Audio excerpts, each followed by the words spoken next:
Harbolnas masih jauh, Lebaran dan Hari Raya udah lewat. Tapi ada loh yang rajin courting sini, courting sana. Bukan di mall atau marketplace. Obral courting ini sedang terjadi di pengadilan kita. Sekali lagi, pesta courting terjadi di Pengadilan Tinggi Jakarta. Masih ingat kan mereka memotong hukuman untuk Jaksa Pinangki Sirna Malasari? Sekarang mereka mengurangi hukuman untuk Joko Chandra. Terdakwa kasus penyuapan sederet pejabat di Kejaksaan Agung dan Kepolisian ini dapat potongan hukuman sebanyak 1 tahun penjara. Awalnya dihukum 4 tahun 6 bulan, sekarang jadi 3 tahun 6 bulan. Ya lumayan lah, 30% lebih diskonnya. Kalau kita lagi belanja, diskon 30% itu kan lumayan bisa bikin hilaf kan? Courtingan hukuman untuk Joko Chandra kali ini dengan alasan karena Joko sudah menjalani pidana penjara terkait kasus sebelumnya, pengalihan utang atau sesi Bank Bali di tahun 2009.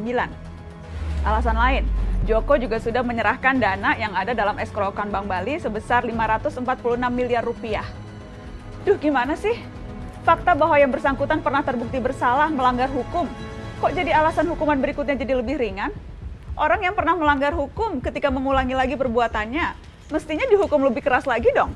Apalagi kejahatan yang kedua ini untuk kabur dari hukuman kejahatan pertama.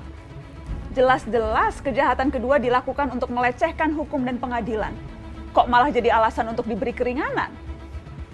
4 dari 5 hakim yang mengkorting hukuman Joko Chandra ini juga hakim yang memotong hukuman Jaksa Pinangki. Ladies and gentlemen, please welcome Muhammad Yusuf sebagai Hakim Ketua, Haryono, Singgih Budi Prakoso, dan Reni Halid sebagai Hakim Anggota. Keempatnya sama-sama mengkorting hukuman Pinangki dan Joko Chandra. Nah, kalau Joko Chandra dikorting 30%, Pinangki ini kortingannya malah 60%.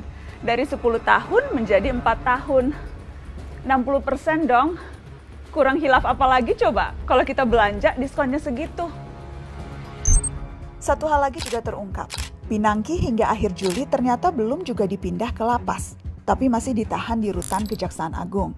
Alasannya, hanya soal administrasi dan kejaksaan sedang banyak pekerjaan. Tenaga harus dijaga karena masih pandemi. Jangan lupa, ada lagi yang barusan terima kemurahan hati juga. Juliari Batubara, mantan Menteri Sosial yang tersangkut kasus tilap menilap dana bansos. Ia dituntut 11 tahun penjara oleh jaksa dari KPK. Korupsi di tengah pandemi loh. Kurang buas apa lagi coba? Perlu digarisbawahi, jaksa yang menuntut 11 tahun itu dari KPK. Iya, KPK anak buahnya Pak Firly Bahuri. KPK yang sekarang itu, yang beberapa bulan lalu berani koar-koar soal hukuman mati mereka yang menilap uang rakyat di masa pandemi. Penegakan hukum ini soal bobot, soal ukuran, juga soal kepantasan. Yang pegang kendali memang hanya beberapa, tapi kita bisa menilai seberapa impas dan pantas. Akil Mohtar, Ketua Mahkamah Konstitusi yang tersangkut suap pemilu kada, bisa dituntut seumur hidup. Kenapa yang mencatut uang makannya rakyat miskin yang sedang terjepit karena pandemi, kok hanya 11 tahun? Repot ini, repot. Tujuan sanksi yang berat adalah memberi efek jerak, agar kita semua siapapun itu ngeri dengan hukumannya, agar siapapun jadi berpikir ratusan kali sebelum berbuat jahat.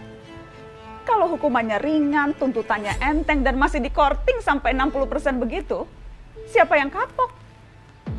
Di mana-mana flash sale itu, diskonan itu, untuk mengundang orang datang dan belanja.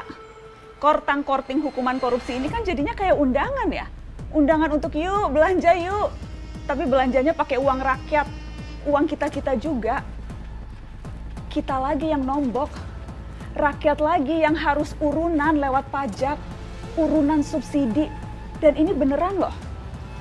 Jadi, selama rentang 2001 sampai 2015, diperkirakan kerugian negara karena korupsi mencapai 203,9 triliun rupiah.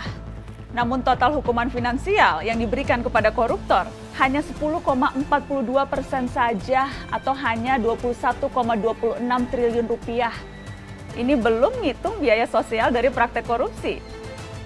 Kalau pakai hitungan ICW itu, 203,9 triliun dikurangi 21,26 triliun, negara masih nombok sekitar 182 triliun lebih.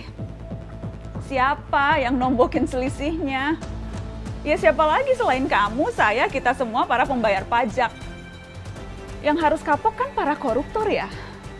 Kok malah lama-lama kayak kita yang kapok ya?